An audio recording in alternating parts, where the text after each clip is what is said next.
여러분은 믿으시겠습니까? 우리가 잠든 깊은 밤, 산자의 발길이 닿지 않는 곳에서 벌어지는 기묘한 일들을 말입니다. 눈에 보이는 것이 전부는 아닙니다. 억울한 죽음은 목소리가 되어 공중을 떠돌고 그 목소리가 모이는 기이한 장소가 있다고 합니다. 오늘 들려드릴 이야기는 보름달이 뜨는 밤에만 나타났다가 안개처럼 사라지는 의문의 주막, 귀야점에 관한 기록입니다. 과연 그곳에서 어떤 기묘한 만남이 기다리고 있을까요? 세상에 숨겨진 기이한 이야기를 전하는 기묘한 야담 설화. 지금 시작합니다. 구독과 좋아요, 알림 설정은 이야기의 불을 밝히는 등불이 됩니다. 옛날 옛적 조선 땅에 대대로 학문으로 이름 높은 가문이었으나 하루아침에 대역죄인의 누명을 쓰고 몰락해버린 집안의 자제, 이문보라는 선비가 있었습니다. 부모님은 옥사하시고 가사는 모두 몰수. 홀로 살아남은 그는 수년간 과거 시험에 매진했으나 번번이 낙방하고 말았지요. 그의 앞길은 마치 칠흑 같은 밤바다와 같았습니다. 세상이 이토록 불공평한데 내가 살아서 무엇하겠는가? 부모님 곁으로 가는 것이 도리겠지. 이문보는 보름달이 밝게 뜬 어느 날 밤 소나무의 목을 매려 깊은 산속으로 들어갔습니다. 그런데 그때 어디선가 고소한 전 냄새와 달큰한 술 향기가 코끝을 찔렀습니다. 죽으려던 결심도 잠시 홀린 듯 발걸음을 옮긴 그곳에는 화려한 청사초롱이 밤안개 속에서 일렁이는 작은 주막 하나가 서 있었지요. 주막 안으로 들어서자 나이를 가늠할 수 없는 묘령의 여인이 이문보를 맞이했습니다. 남루한 선비의 행색에도 여인은 당황하지 않고 단아하게 절을 올렸지요. 살러 온 자는 받지 않으나 갈 곳 없는 넋은 쉬어가는 곳입니다. 헌데 선비님은 아직 숨이 붙어 있구려. 곧 죽을 목숨이니 상관없소. 저승 가는 길에 목이나 축이게 술이나 한 잔 주시오. 여주인은 빙그레 웃으며 술상을 내왔습니다. 그런데 잠시 후 주막 문이 열리며 기이한 손님들이 들어오기 시작했습니다. 목에 시퍼런 멍 자국이 있는 산에 피칠갑을 한 여인. 그리고 머리가 산발이 된 느른 거지가 이문보의 옆자리에 앉았지요. 이문보는 소스라치게 놀라 멈칫했으나 여주인은 태연하게 그들의 잔에 술을 따랐습니다. 이곳은 죽은 자들이 저승으로 가기 전 마지막 한을 털어놓는 귀야점이었습니다. 술 한 잔을 들이킨 귀신들이 하나둘 이야기를 시작했지요. 이문보는 숨을 죽이고 그들의 대화를 들었습니다. 나는 3년 전 이조 참판 된 몸종이었지요.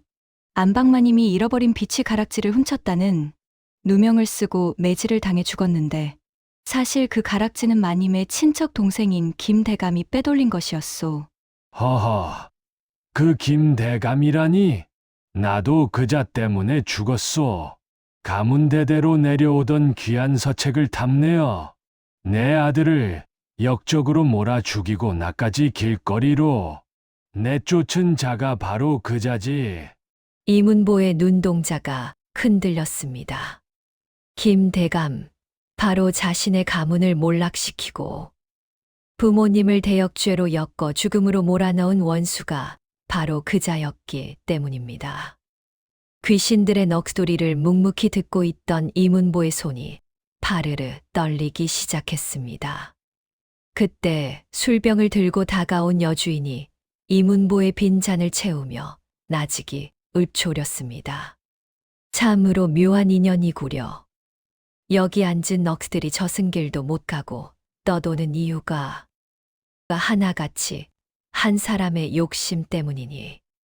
주모, 방금 저들이 말한 김대감이라는 자가 혹시 도성에 사는 그 탐관오리가 맞소? 여주인은 대답 대신 창밖의 보름달을 가리켰습니다. 죽은 자들은 거짓을 말하지 않지요. 저 늙은 거지가 죽기 전까지 품고 있던 장부가 어디에 있는지, 저 여인이 죽어가며 본 서찰이 김대감의 창고 어느 구석에 박혀 있는지, 산 사람인 선비님이 귀를 기울이면 들릴지도 모르지요. 그 순간 술상 주위에 앉아 있던 귀신들이 일제히 이문보를 향해 고개를 돌렸습니다.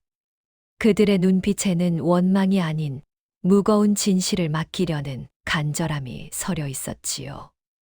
이문보는 깨달았습니다. 이곳에 발을 들인 것은 우연이 아니라 부모님의 결백을 밝히라는 하늘의 계시였음을 말입니다. 다음 날 아침, 눈을 떠보니 주막은 간데 없고 이문보는 산 중턱에 누워 있었습니다. 하지만 그의 품 안에는 밤새 귀신들의 이야기를 받아 적은 종이가 단단히 쥐어져 있었지요. 이문보는 곧장 한양으로 올라가 임금님께 상소를 올렸습니다. 귀신들이 알려준 대로 김대감의 비밀 창고를 급습하자 그곳에서는 타락한 신하들의 뇌물 장부와 이문보의 아버지를 모함했던 가짜 고발장들이 쏟아져 나왔습니다. 김대감은 그 자리에서 체포되어 참수되었고 이문보의 가문은 마침내 명예를 회복했습니다. 이문보는 가문의 명예를 회복한 뒤에도 평생 그 산속 주막을 잊지 못했다고 합니다. 하지만 다시는 그곳을 찾을 수 없었지요.